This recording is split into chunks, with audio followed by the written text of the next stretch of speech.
Voilà, alors tu as un rythme assez soutenu quand même, hein. C'est à peu près un album par an, c'est ça, hein?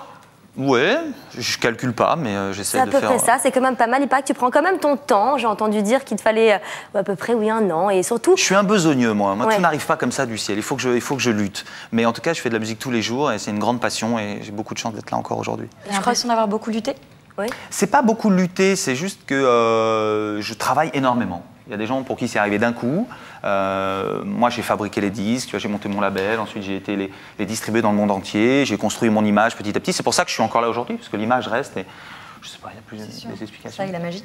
Et puis comment il fait aussi Bob Sinclair? Je crois que tu as réussi à avoir des petits scoops, savoir comment il procédait. Tu as un truc bien particulier, oui, écoute, en fait tu fais partie un petit peu de la old school en tout cas dans tes inspirations, parce qu'on t'a retrouvé, on t'a vu faire ton shopping à Los Angeles, dans à Miami, non? À Los Angeles, c'est Los Angeles, mais je suis sûre qu'on l'a vu aussi à Miami, un petit peu partout, chez les disquaires. Donc on voit vraiment... Je suis pas musicien de formation, donc je suis venu à la musique par la création. Chiner un peu, hein, par la création et le recyclage des sons. Donc les sons, j'allais les prendre dans des disques déjà existants, des années 50, 60, 70, et donc je les isolais avec un sampler, voilà, un instrument de musique qui s'appelle ça, qui permet d'échantillonner les sons, et puis je recréais des instrumentaux avec des musiques déjà existantes. Mais donc c'est comme ça que... Parce que tu traînes vraiment dans ces... C'était comme ça que ça se passait au niveau du rap.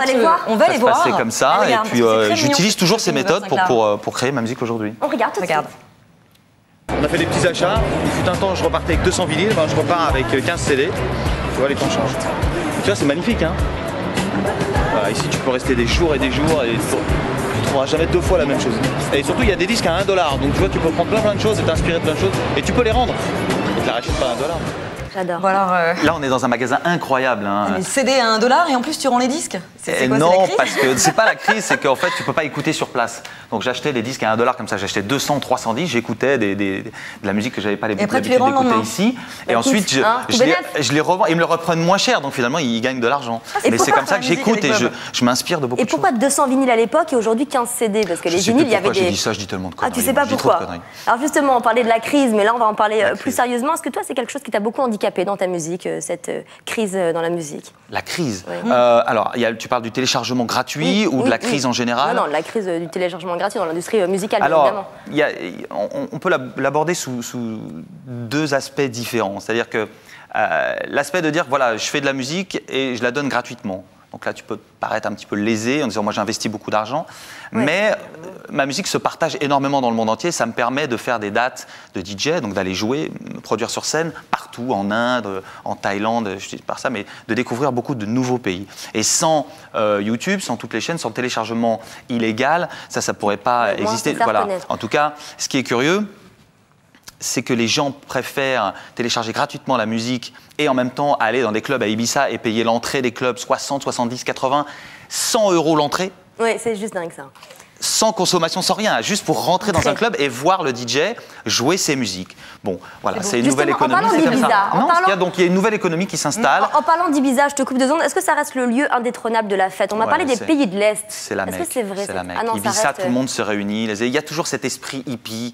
Ah bon, ça n'a pas changé? Il n'y a pas un côté aujourd'hui? Il n'y a pas de signe extérieur de richesse. Tu vois, les gens viennent pas se montrer, les gens se mélangent, les gens sont tout nus, ils viennent de partout. Voilà. Non, mais c'est vrai qu'il y a un état d'esprit de liberté. Quand il faut arriver sur l'île, il faut enlever sa montre parce que l'heure, le temps ne compte plus, et puis surtout, il n'y a plus de distinction. Il y a cet état d'esprit hein, totalement hippie que j'adore sur cette île, et les gens viennent faire la fête, ils sont là pour le DJ, les plus grands DJ du monde jouent dans tous les clubs, et ils ont le choix. Tu peux faire la fête aussi, rester totalement à l'écart sur des plages désertes, aller à Formentera à côté, je visitais des petites îles. J'adore cette île. Être on va reparler, oui. Fini? Non, je t'en prie, c'est vraiment pour un DJ, c'est toujours un bonheur d'aller jouer là. On va reparler de tes débuts. Au départ, tu ne voulais pas vraiment être DJ, tu ne voulais pas faire de musique.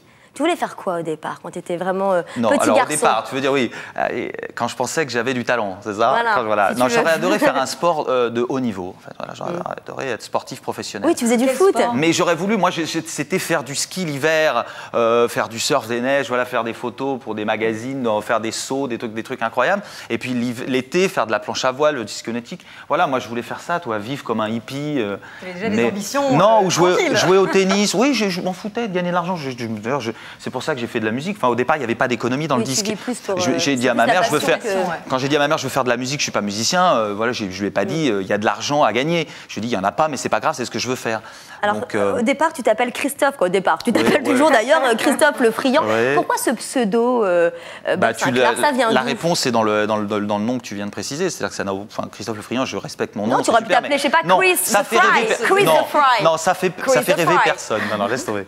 Non. Et Bob Sinclair, je me suis inspiré du. Chris the Fry. Je me suis. The Fry. T'enlèves Chris. Ok. Et donc je me suis inspiré du film Le Magnifique et j'adorais ce nom Bob Sinclair. Ça faisait très disco, un peu comme Céron. Enfin, tu vois, ces noms, voilà, un peu rigolo. Ça me faisait rire. C'était le film du héros en plus. C'était le film du héros dans ce film. Oui, exact. C'était le nom du héros. Je crois que tu as retrouvé une photo de Bob, du petit Christophe plutôt, quand il était jeune. Exactement, des photos assez sympas. On va voir ça tout de suite. Non, plus Elle est énorme celle-là. Et oui, j'ai retrouvé donc quand mon grand-père est mort, j'ai retrouvé. Il était photographe, il adorait ça, faire des photos de tout. Et j'ai retrouvé un carton avec des photos de moi à 1 an et demi. Et il m'avait dit à l'époque, je me souviens bien que j'adorais jouer avec une platine disque en plastique. Et ce que j'aimais, alors j'écoutais pas du tout les disques. Ils me disent que ce que tu aimais faire, c'était enlever la couche de plastique qui protégeait, donc pour protéger le disque de la platine. Et puis tu mettais le disque et puis tu l'enlevais et puis tu le remettais comme ça et puis je passais des heures à faire ça. Quand j'ai trouvé ça, je me suis dit c'est quand même assez incroyable. Peut-être une destinée, je sais pas, mais j'ai trouvé ça drôle. C'est rare de voir des bébés aux platines quand même. On les voit plus avec un micro ou un ballon de foot, mais les platines, c'est. Oui. Eh ben, tu vois, j'avais des Clark, des grosses chaussettes, une couche et j'étais déjà aux platines. Autre date très importante dans ta carrière, 2005, avec Love Generation, 2 millions de disques vendus. Ça a été le générique de la Starac. Être associé justement à la télé-réalité comme ça t'a dérangé Ça a été difficile au départ. Ça a été difficile parce que tu sais, tu vois d'où je viens. Pas underground, j'aime pas trop ce mot, mais je viens d'un univers où on ne vendait pas de disques, où on n'était pas vraiment désiré dans les radios. Donc je me suis battu pour arriver à faire tout ça. Et un jour, tu fais Love Generation un peu par accident. Tu vas à New York, tu rencontres un Jamaïcain. Bon, tu fais ça avec le kiff et puis tu fais ce morceau qui est pas très club, mais je me dis c'est quand même ça que je veux jouer un peu partout cet été, donc je commence à le jouer et tous les DJ adhèrent et les gens adhèrent. Ça a été incroyable. Et d'un coup, t'as Pascal Nègre qui dit écoute voilà, il y a la Star Academy qui demande en démol qui demande le titre pour synchroniser donc avec la Star Academy. Je dis non. D'entrée, je me dis non, écoute, non, merci, c'est pas pour ma musique, tout ça. Et au bout de 3-4 semaines, il me dit écoute, c'est important, ça peut lancer l'album qui arrive et tout, essayer de réfléchir. Là, et je pense que quand le succès arrive, après tout ce que j'ai fait derrière, c'est pas la peine de le refuser. C'est pas non plus, faut pas cracher. Non, mais maintenant, ça paraît évident. C'est que des bons souvenirs. C'est compliqué. Oui, c'est que des bons souvenirs, mais en 2005, quand ça arrive et que personne l'a fait auparavant, bon, il faut le faire, il faut se lancer. Allez, Valérie, c'est à toi maintenant, avec une interview décalée. Exactement, j'espère que tu vas te lancer aussi, hein, comme tu t'es lancé. Il a ses points jugés depuis le début. J'ai rien à cacher. C'est vrai, on se croirait presque dans Secret Girls. Puisqu'on est entre blondes, on va un petit peu, j'espère que tu vas te livrer un petit peu plus. Mais dis-moi. J'ai une petite interview première fois. Alors dis-moi, mon petit Bob, ton premier French kiss. Non mais la vérité. Oui, dans un bois, au bois de Vincennes avec une copine de ma sœur, 14 ans, tu vois, j'étais pas très... Sérieusement ? Ouais. Au bois de Vincennes, on avait fait une cabane et tout, je me souviens très bien de ça. Ah oui d'accord, c'est sympa tes jeux en plein air. Au bois de Vincennes. Ta vraie première fois ? La vraie. Tu veux dire le sexe ? Couché. Oui, si tu appelles ça comme ça, oui, exactement. Elle a fait rougir là, elle voulait être un non, mais employant les mots, ta vraie sex time, voilà, ta vraie sex time. Ouais, putain, dis donc, c'est chaud là ce soir. C'est au Danemark, je faisais un tournoi de foot, j'avais 17 ans. Et voilà, tu vois, les Danoises, elles sont très très chaudes, donc elle m'a dit, toi viens là, je dis, ok, je viens. Ah oui, on t'a pas... Non, elle m'a dit, toi viens là. C'était déjà ça, on t'appelait comme ça. Non, mais j'étais très timide. Et moi, la première qui m'a dit, viens là, je suis... Et t'obéis, tu vas. Oui, je suis une fille facile. Ton premier râteau, peut-être moins drôle. Je me souviens pas qu'il y en ait eu. Marrant, ça. Non, c'est drôle, hein, je me souviens pas de cela.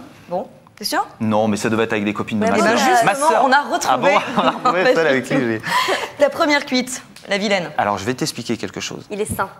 Je n'ai jamais bu une goutte d'alcool de ma vie. Je te promets, un petit Malibu Ananas quand j'avais 17 ans. Essayé à 16 ans. Je te promets, je te jure que jamais je n'ai été bourré dans ma vie ou je n'ai pris le moindre chose.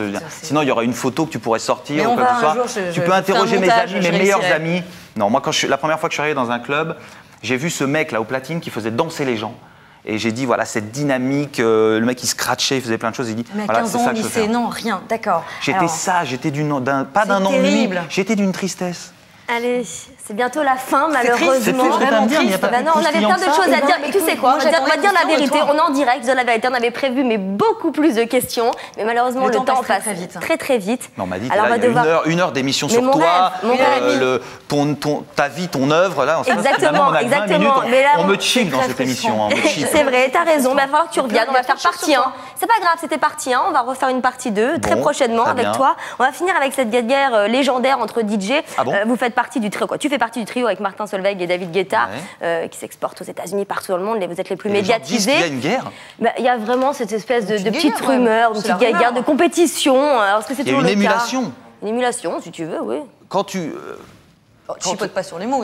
Non, il n'y a absolument pas de compétition. Quand il y a quelqu'un qui gagne beaucoup d'argent, ça attire tout le monde. Et quand quelqu'un a du succès, tu vois, j'ai commencé, je vendais le plus grand nombre de disques entre 2005 et 2008. Ensuite, David est arrivé, Martin a cartonné l'année dernière. Et tout le monde tire. Et les jeunes arrivent derrière. Et c'est bien, ça crée une scène et ça fait vendre des disques à tout le monde. Ça crée un gros business, quoi. Merci beaucoup. En tout cas, je les embrasse. Sinclair d'être passé nous voir. C'est mes potes et il n'y a absolument aucune guerre. Ton album, on va le voir très prochainement, c'est ça ? 2012, c'est ça ? Et oui, en novembre, là, le 28 novembre, nouvel album, 5e album. Et tu reviendras pour nous en parler. Et on finira nos 35 questions. Cette émission bien trop courte, Marie. Bien trop courte, Valérie. Merci beaucoup, Valérie. Merci beaucoup. Merci à vous. Je vous donne rendez-vous demain en direct sur Énergie Paris.